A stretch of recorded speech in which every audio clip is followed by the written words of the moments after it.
« 3 mars 2016.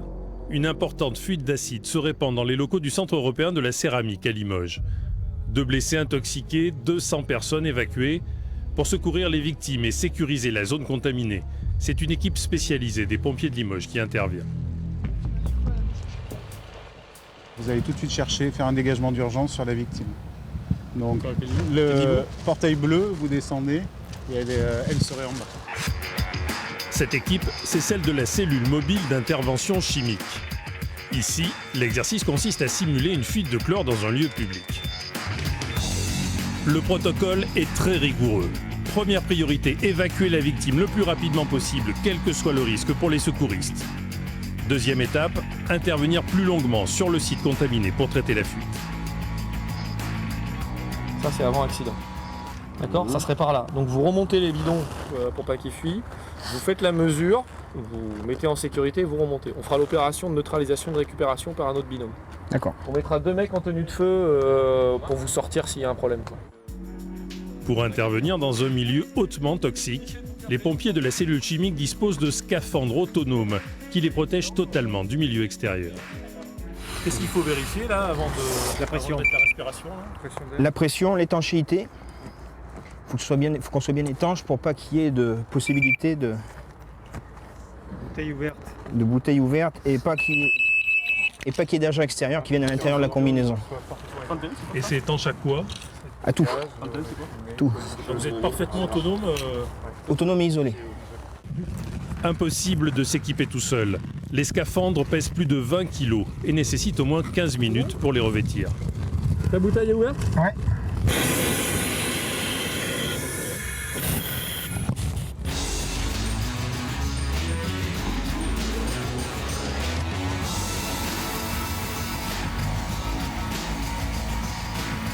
La paille, fait que les mesures, on va remonter.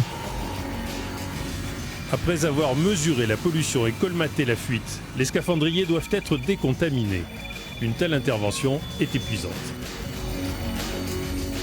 Tous les petits gestes quotidiens sont très difficiles à faire, de par toutes ces épaisseurs, le stress aussi qui rentre en ligne de compte, le produit. Donc forcément tout devient très compliqué. C'est indispensable de s'entraîner une fois avant, même plusieurs fois avant et régulièrement avant. C'est vital. On ne peut pas fonctionner comme ça, on ne peut pas enfiler un scaphandre autonome sans aucun entraînement. Sinon c'est amener les gens au désastre. Claustrophobes, s'abstenir. Pour les membres de la cellule d'intervention chimique, l'équilibre psychologique, la résistance au stress sont aussi importants que l'entraînement physique. Le groupe suit aussi une solide formation théorique. Et depuis quelques mois, un nouveau type de risque est envisagé.